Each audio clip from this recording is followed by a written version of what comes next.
Well friends, in the earlier modules, we have discussed about various types of physical quantities, their representation using a powerful mathematical tool called as coordinate systems.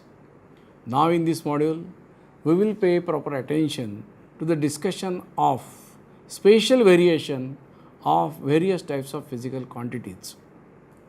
By spatial variation, I mean how the physical quantities change from point to point. In practically every real life applications, we observe many physical quantities which undergo a change from point to point. And the question arises in our mind, what is the result of such variations of the physical quantities from point to point? Can we not use any of the results related with such variations for real life applications? These and many other questions arise in our mind. We observe many types of physical quantities which undergo a variation. For example, while climbing up the hill, we observe that the trekker gets tired because of steepness of the path.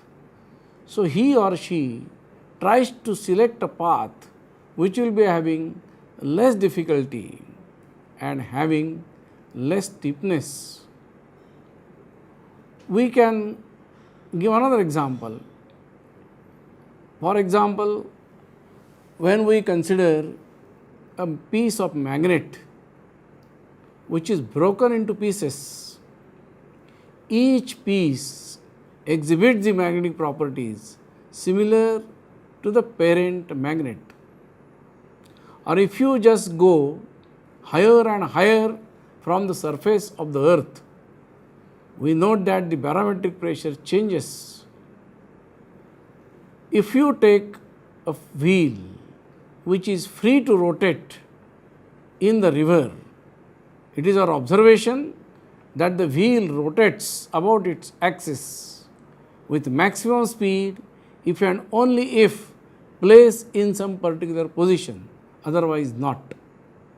When we observe all such things, our mind starts thinking, why it happens like this, how it happens, what is the mathematics behind it. These and many other questions arise in our mind because we are studying science. Physical quantities do not undergo change only with space coordinates. They undergo a change with many of the other quantities. For example, a physical quantities may undergo a change with respect to time t, with mass, density and so many others.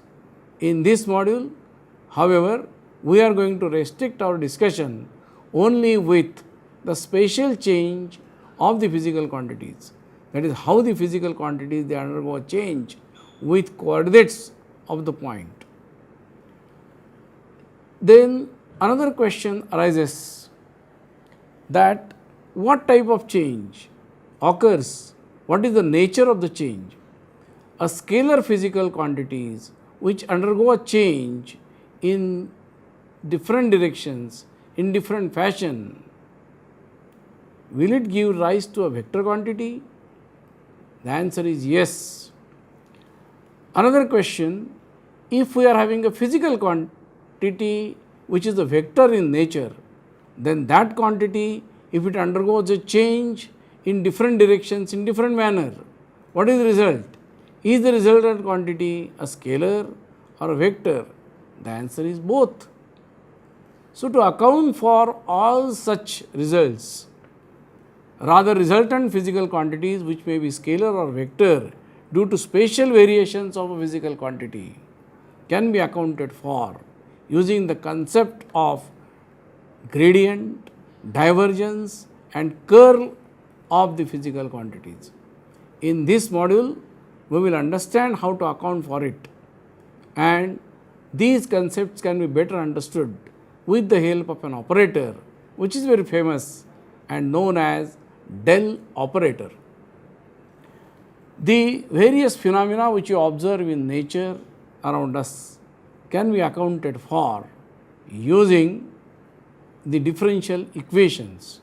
If you want to understand any interrelation between various parts of a physical system, those can be modeled using differential equations. In this module, we will see about some differential equations which involve the operator del and its counterpart del square. It is very important for a beginner to know about the operator del, and that is why the main aim of the module is centered around the various mathematical and computational aspects related with the operator del. After completing this module, you will be able to understand the concept of gradient, divergence and curl. To know about the del operator in different coordinate systems, to study the mathematical tools for computation of divergence, curl and gradient, to know about the vector identities useful for minimizing the mathematical labor in theoretical physics, you will be able to learn about visualization of mathematical equations for real life applications. You must be curious to know about the term del operator. Before that, let us see what is meant by an operator. Mathematically, an operator may be described as a mapping from one vector space or module to another. Forget about this mathematical definition. In simple language, operator operates on numbers, mathematical functions representing a physical system or a physical quantity, maybe a scalar or vector, to give desired outcome. Variety of operators will be found listed in literature. Operator used in pure and applied mathematics are the main two types of operators mainly concerned to us. Whenever we talk about arithmetic, addition, subtraction, multiplication, all these operations we are doing right from our school days. Integration, differentiations are involved in college level studies. These are the operators in pure mathematics. As far as applied mathematics is concerned, we deal with estimation of several types of quantities. For example, in classical and quantum mechanics or probability theory, we have to deal with some higher level of operations. So, these operators are represented by using some symbols. Many of the symbols are also familiar to us. For example, addition, subtraction, integration, differentiation, etc. Many times in quantum mechanics, the operators are represented by giving a cap over it. As mentioned, we are familiar with the symbols of the following operators in arithmetic. Out of them, modulus, comparison, these are the operators which are used in programming as well. As mentioned earlier, we use the operation of differentiation or integration in calculus, which is encountered practically in every branch of physics. We are familiar with the notations of these differential and integral operators as well. We observe multiple mathematical operators used to create complex mathematical expressions out of simple expressions. We can generate many examples in support of this fact. For example, A is equal to 5 plus 2 into 7 minus 89 modulo 13 divided by 9, etc. Or in two-dimensional functions, we may construct f of x y is equal to f1 of x multiplied by f2 of y plus f3 of xy divided by f4 of x, etc. See the complexity, and that is why it is said that multiple use of mathematical operators can create complex mathematical expressions which are involved in the study of physics. Operators in quantum physics is an inherent part related with estimation of average values of various types of physical quantities. For example, total energy of the system, the momentum of the particle, etc. The quantum mechanical systems are represented by what is called as a wave function, say psi. If you are interested in knowing the total energy of the particle, we have to operate an operator h cap called as Hamiltonian operator on the wave function. So, when h cap operates on psi, we get the energy value of the system. See at the equation q psi n is equal to q n psi n. What this equation stands for?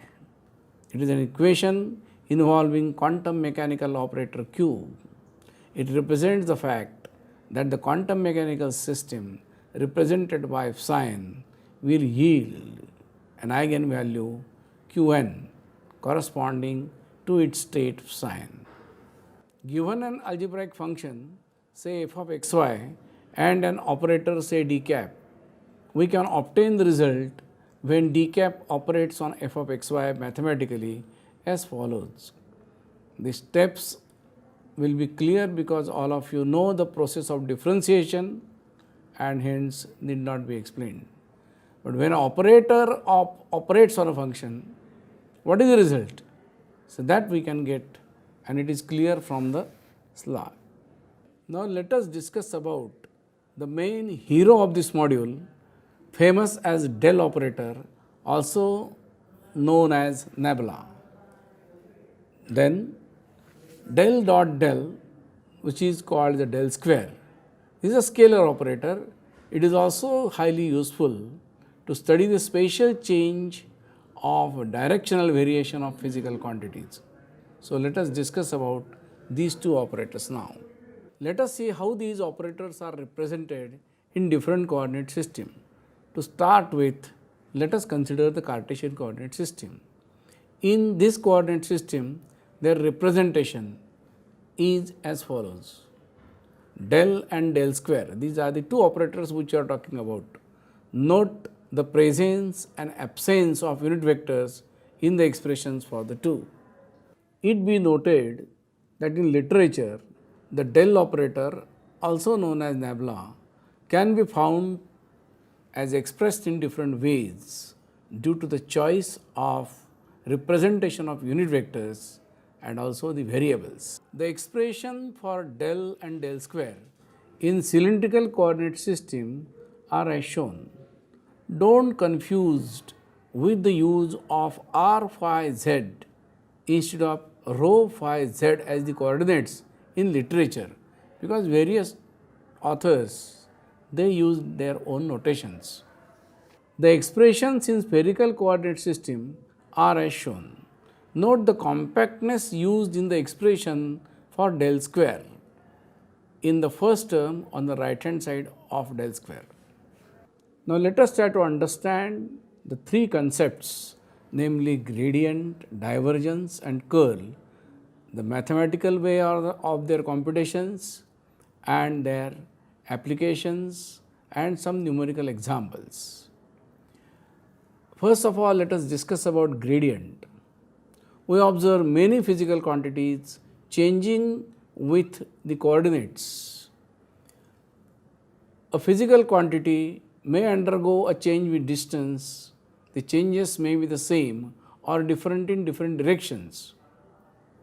In such a case, we talk about the gradient of that physical quantity. There are many examples which you can give in support of this or to understand this concept. Whenever water is flowing through a river, we observe that the velocity of the water layers changes with height or depth. As you just climb up the hill, the pressure changes. When you heat a rod by using some source of heat, then the temperature along the length of the rod is different at different points. Thus, we can give many such examples where the physical quantity is undergoing a change with distance. In such a case, in general, we talk about velocity gradient, pressure gradient, temperature gradient, potential gradient, concentration gradient, so on and so forth. The point which I discussed earlier, let us try to understand with the help of some diagrams or graphs. Here we see a sinusoidal waveform wherein the magnitude y changes with distance x. We can see three regions having slope dy by dx being positive, 0 or negative. Note that here y may be taken to represent different types of physical quantities. So, we say that if the slope is positive, it is a positive gradient. If the slope is negative, it is a negative gradient. If the slope is 0, we say that it is a local minimum or maximum. In general, we may think of one-dimensional curves to represent ghats or a hill, wherein the car driver or trekker will experience the effect of change in slope of the path. Can we relate the situation in which water is moving down the mountain in the form of a stream or river? Such observations can be able to judge the slope of the region around the flow of water from the top of a hill or a mountain. Here indirectly we are using the concept of gradient. Imagine a point charge plus q. The electrostatic potential V due to it may vary from point to point. The equipotential surfaces corresponding to it are concentric spheres with charge q at its center. We observe that as you go away from the charge, the potential changes. Can you associate this fact with the term gradient? Just think, the temperature along the length of a metal rod being heated at one of its ends varies with distance as seen in the diagram. Thus, we say that there is a temperature gradient dt by dx. So far, we have considered the examples in one dimension. We can think of the examples in two dimensions as well. We may think of temperature distribution on the surface of a metal plate as an example of two-dimensional problem. Variation in temperature can be different along x and y directions. This is also an example of gradient. In the rectangular coordinate system, the gradient del phi is computed as shown. Note that gradient is a vector quantity. It can be shown that gradient points in the direction of its maximum change. Now let us see the gradient in cylindrical coordinate system. The expression is as shown.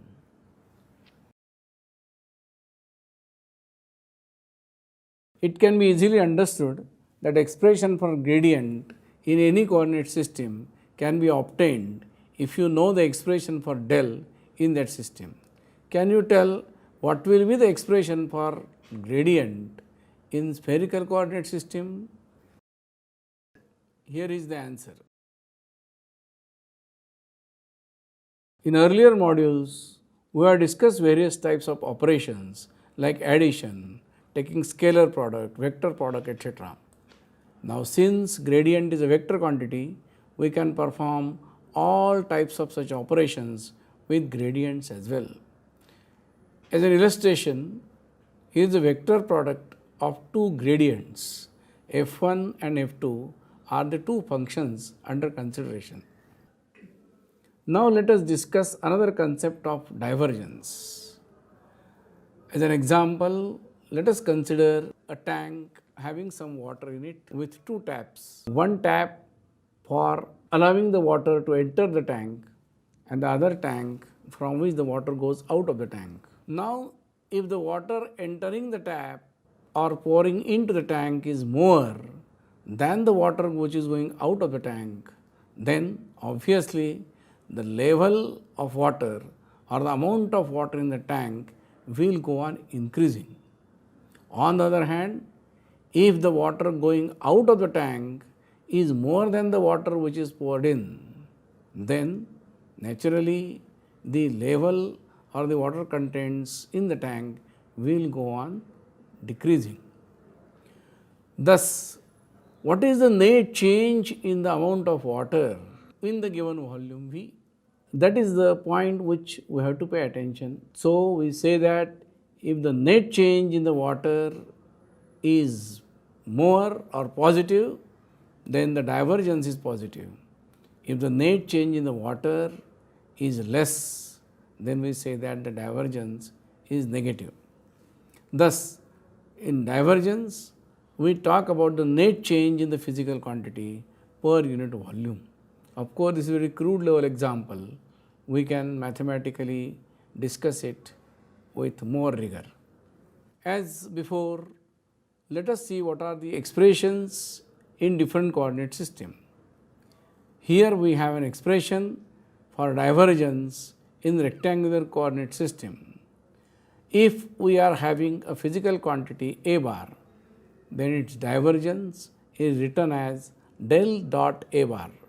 It is expressed in terms of the components of the vector along the 3 coordinate axis. Let us see what is the expression in rectangular coordinate system in the case of a vector V bar is equal to I cap V1 plus j cap V2 plus k cap V3. The divergence of V can be computed by using the rules of the dot product which you have studied in the first module, and the result is as shown. Divergence for A bar in spherical coordinate system can also be obtained by using the scalar product rules, and the expression finally we get is as shown.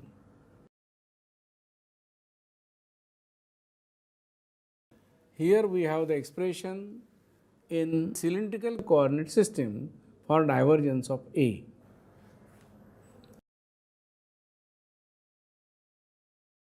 Now, given a vector A bar, how to find out the divergence?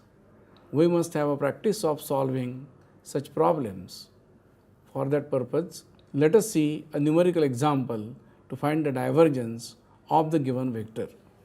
The steps are self-explanatory. Now, after discussing the divergence, let us see an important concept of curl. Just think about the word curl.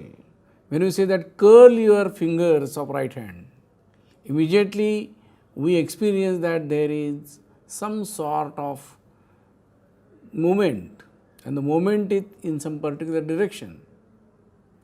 If we consider a wheel free to rotate in a water about an axis, then we observe that the wheel rotates with the maximum possible speed if and only if placed in some particular direction. So, the rotation of the wheel is depending upon the direction of the axis, the plane of the wheel, etc. So, there are many physical quantities which undergo such motion, and to account for such a motion or movement of the particles or the charges contained therein is accounted for by finding out the curl of that quantity. If the curl of the physical quantity is 0, then there won't be any rotation, and we call that quantity as irrotational. And if the curl is non-zero, then we can say that the quantity is rotational. So, curl of a vector and rotational vector, they are similar terms used to represent the same effect. Please note that the magnitude of the curl gives the net circulation and its direction gives information about the axis of rotation. As before, let us see the mathematical expression for curl. Here we have an expression in rectangular coordinate system. Curl of A bar is represented by putting a cross between del and a given vector. Thus, del cross A bar is equal to a determinant which is of 3 by 3 order. Here we have the unit vectors I cap, j cap, k cap as the elements of the first row, then the partial differential operators dabba by dabba x, dabba by dabba y and dabba by dabba z at the elements in the second row. Third row contains the components of the vector A bar along x, y and z axis. We know how to evaluate the determinant. So, if you simplify it, you will get the expression for rectangular coordinate system for curl. Similarly, the curl for expression in spherical coordinate system can be obtained by using the determinant as shown below. Note here the similarity in the format of the determinant.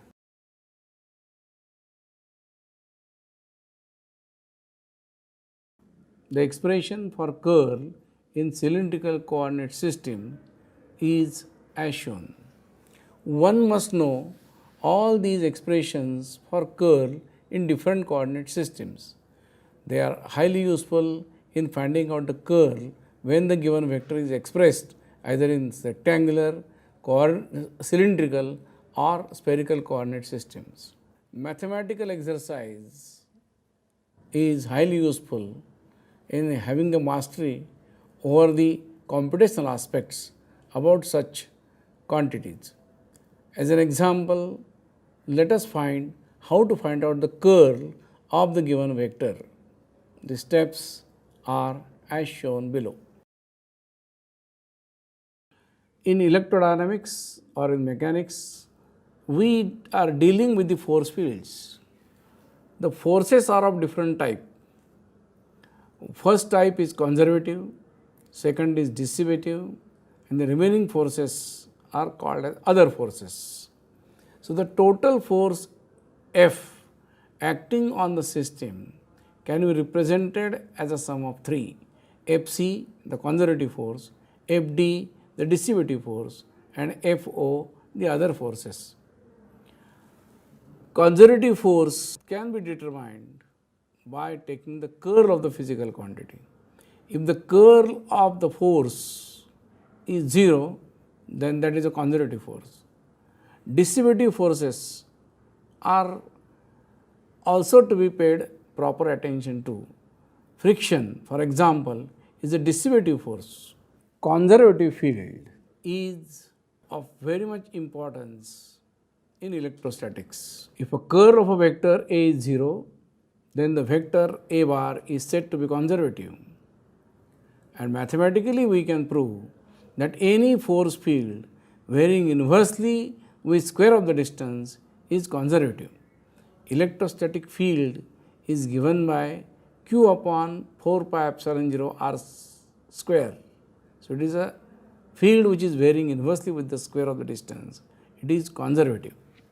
Conservative field can be described in various ways. For example, if the work done in displacing a charge in the force field A bar is independent of the path chosen, then the vector field A bar is said to be conservative.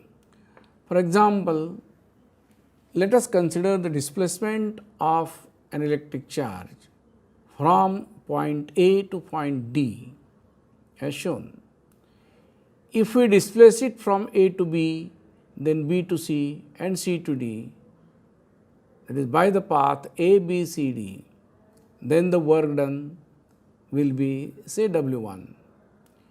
Instead of the path A, B, C, D, if we displace it first from A to P, then from P to D, that is the displacement is via APD, let W2 be the work done along this path. If W1 is equal to W2, then we say that the vector field A bar is conservative. That is, work done does not depend upon the path chosen. The third way of describing the conservative field is like this.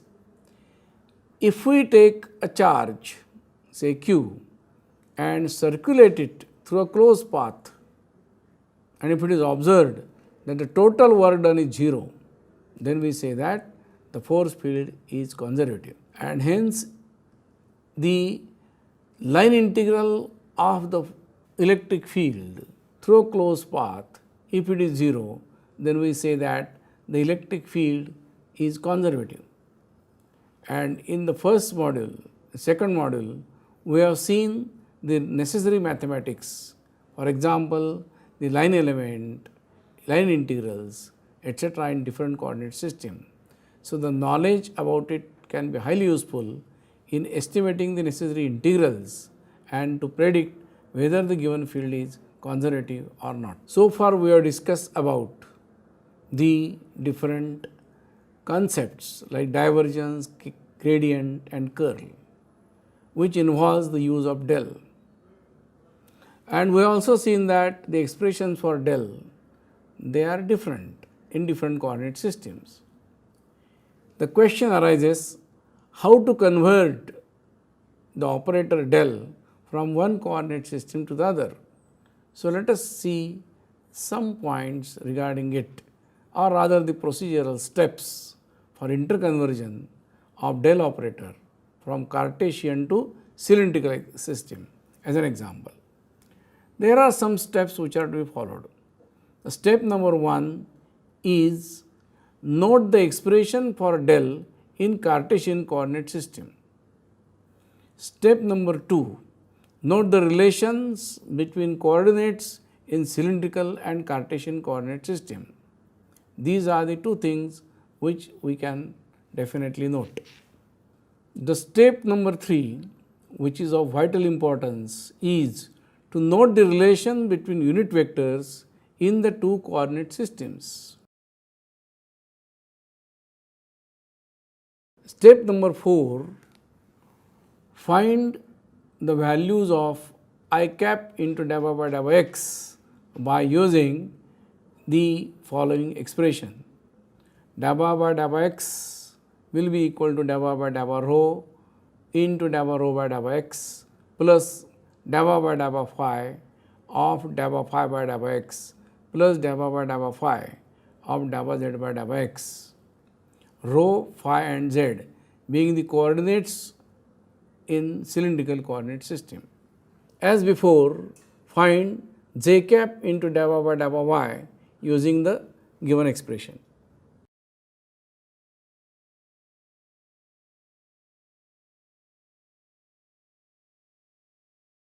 The second last step will be to find the expression for k cap dava by dava z using the given expression.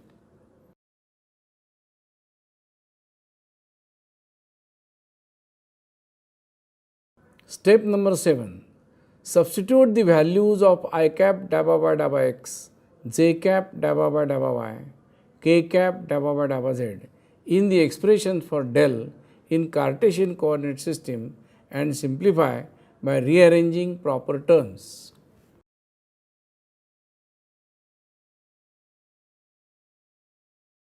Then the last step, that is step number 8, will be using the relation between unit vectors in two coordinate systems to obtain the expression for del in cylindrical coordinate system.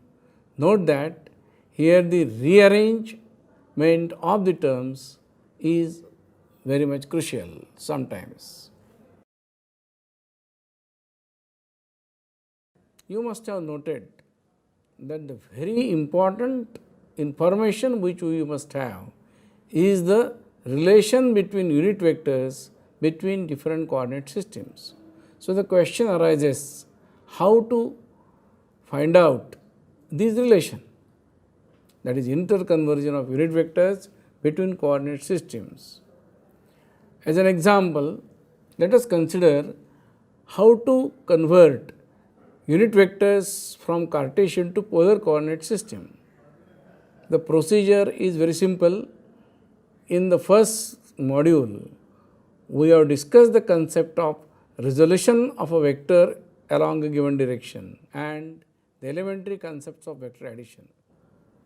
By using these two together, we can obtain the expression for relation between unit vectors in Cartesian and polar coordinate systems as shown.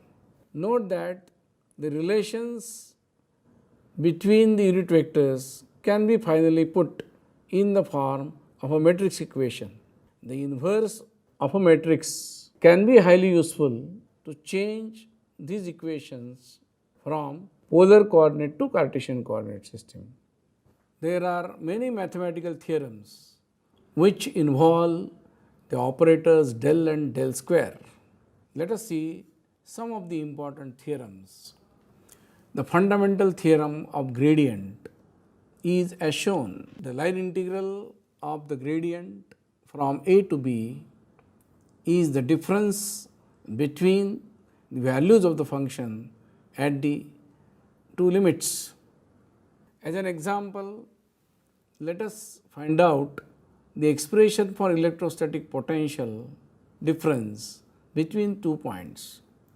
We know that the electrostatic potential phi at a point x is given by phi x is equal to minus integral from infinity to x of E bar dot dl bar, where dl bar is the line element. The potential difference between 2 points A and B is given by phi of B minus phi of A, which will be the potential at B minus potential at A. Just have a look at the mathematical steps and you will find that the final expression gives the potential difference phi B minus phi of A equal to negative of the integral E dot dl within limits A and B. Thus, finally, using fundamental theorem of gradient discussed earlier, we can prove that integral A to B of the gradient of phi is equal to minus integral A to B of the vector E, both the integrals being the line integrals, and therefore del phi is equal to minus E bar or E bar is equal to minus del phi. From this we see that the electric field is the negative gradient of the scalar function phi. Any field which is derived from some other quantity, from that we can define a term which is a general term as potential. Here electric field can be derived using a scalar quantity phi.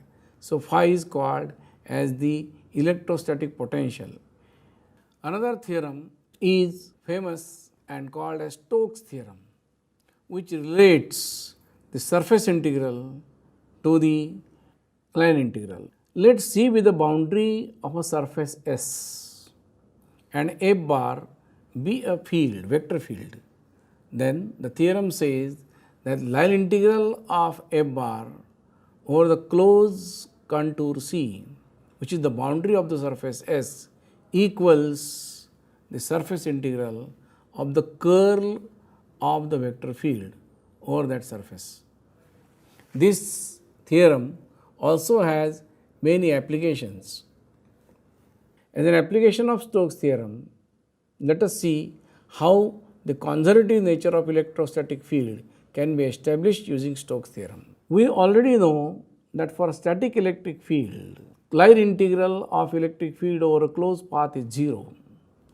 Now, using Stokes theorem, the line integral can be converted into surface integral, and we have line integral over the contour C of E is equal to 0, which is equal to del cross E dot ds.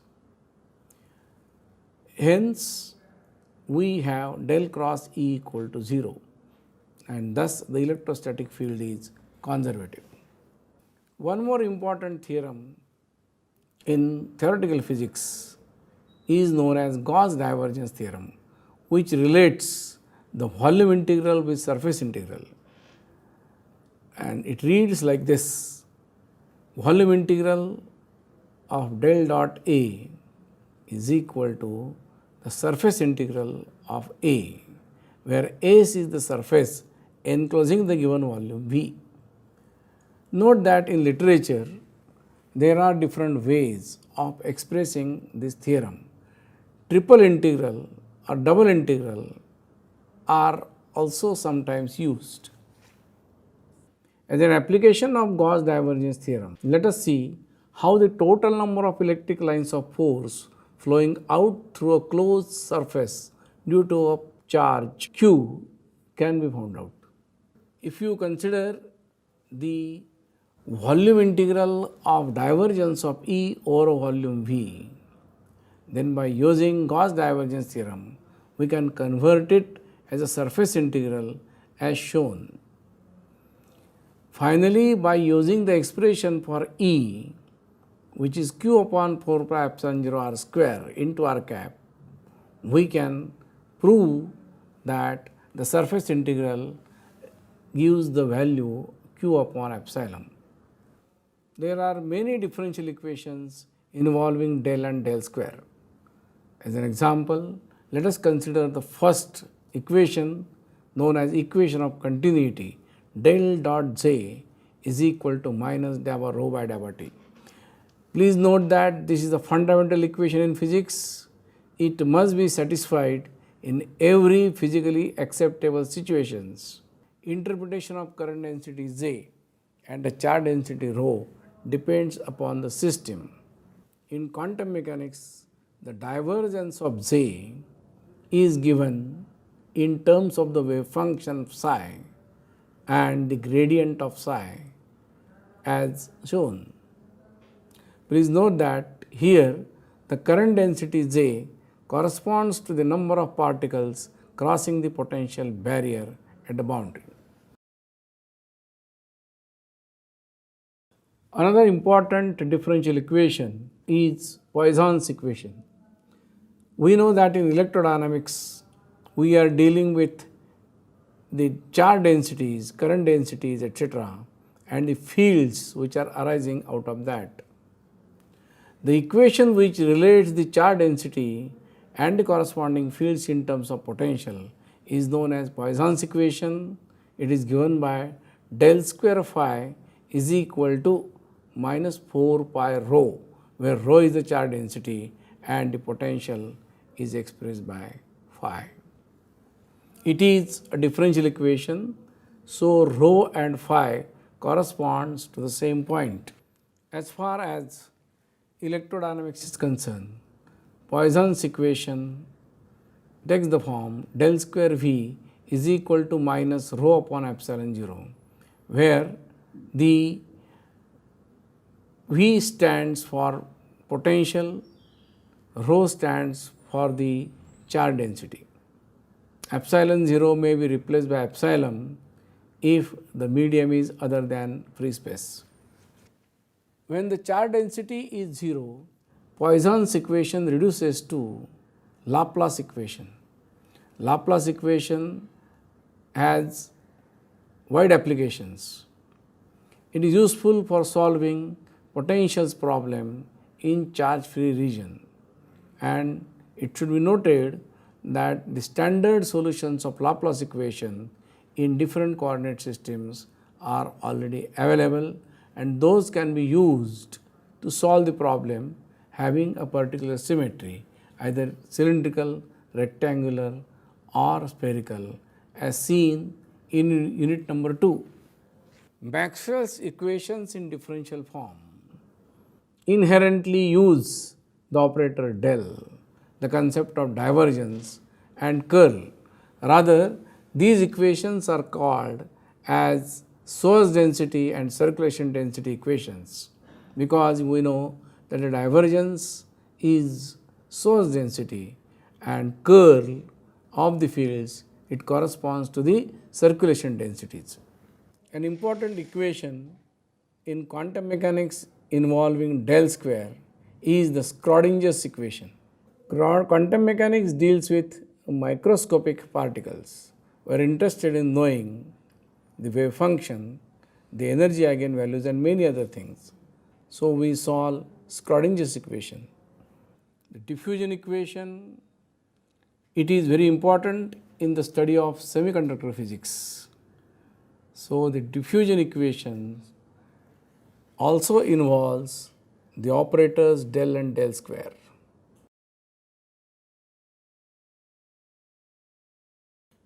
Whenever we talk about antennas, then the gauge invariance, that is a very important topic which we have to study. There we talk about the vector potential A bar, scalar potential phi and so many things. The equations which we derive must be invariant under gauge transformations. So, for example, here we observe that del dot A bar equal to 0, where A bar is called the vector potential. So, the equations they involve del. We can find several such differential equations involving del. Some more examples will be given below. Try to understand what are the names of these differential equations.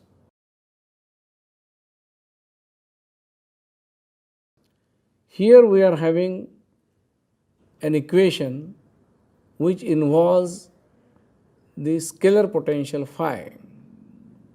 The equation involves the operator del square.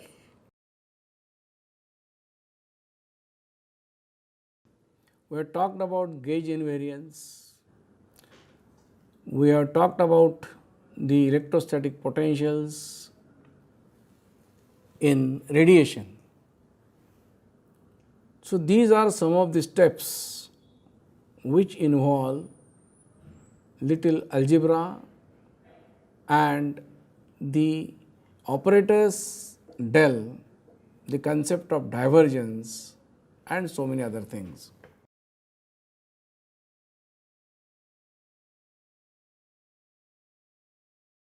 Oh, what is this equation? Can you read it? Can you understand? What is the name of this equation? How to simplify it?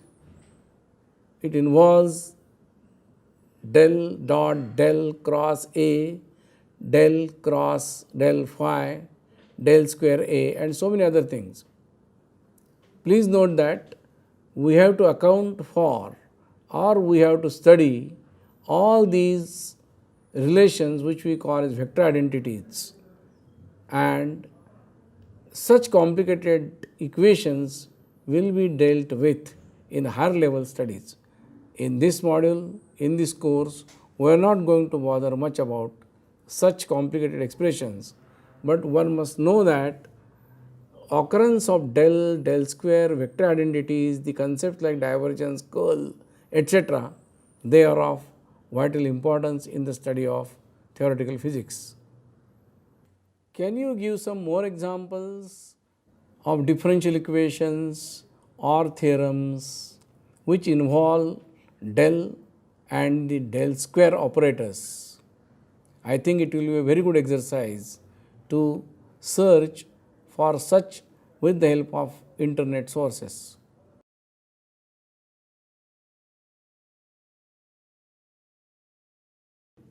As mentioned earlier, while solving differential equations using theorems, we have to use different types of vector identities.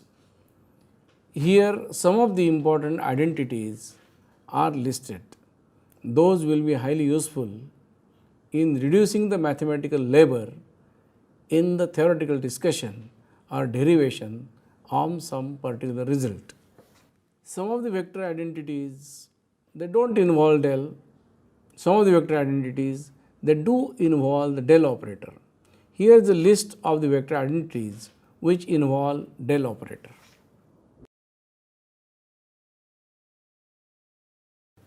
It is very important to visualize the mathematical equation for real life application. Many of the physicists, they establish several mathematical equations or expressions. For example, if you just see Maxwell's equation, del cross E is equal to minus dabba B bar by dabba T. Mathematically it's okay, but we have to ask the question, what does this equation indicate for real life applications?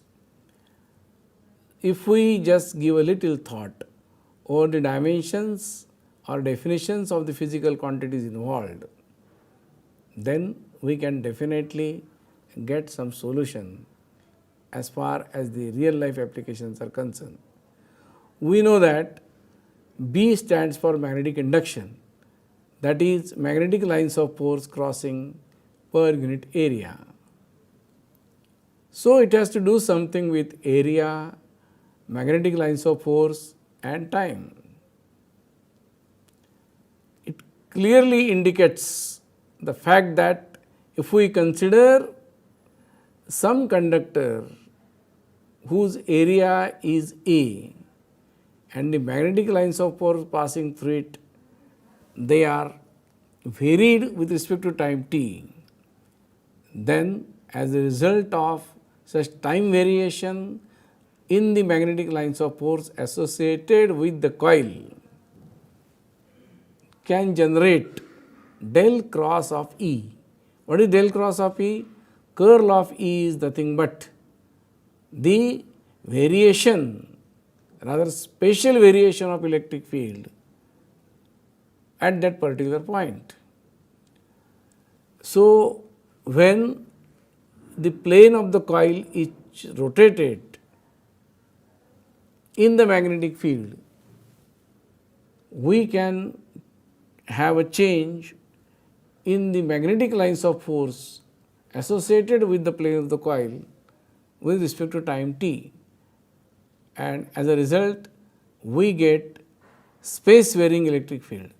Space varying electric field can give rise to the circulation of the electric charges, because the electric field in the plane of the coil is changing from point to point, and such a changing electric field can give rise to circulation of the electric charge. Circulating electric charges, they give rise to current, and that is why we say that there is an electromotive force generated in the coil giving rise to current. This is an application. So, we can generate DC, AC, etc. by making proper arrangement of the brushes in the experimental or instrumental setup. Well friends, let us summarize the whole module. In this module, we have discussed the spatial variation of physical quantities in terms of new concepts like divergence, curl and gradient. These concepts need the knowledge of an important operator called as del operator. Del operator can be expressed in different coordinate systems in different ways. For it, we must know the relation between unit vectors in different coordinate system, as well as the relation between coordinates of a point in different coordinate systems. There are many differential equations in physics which involve the use of del and del square. The operator del square, which is called the Laplacian, is also of much more importance in many of the physics problems.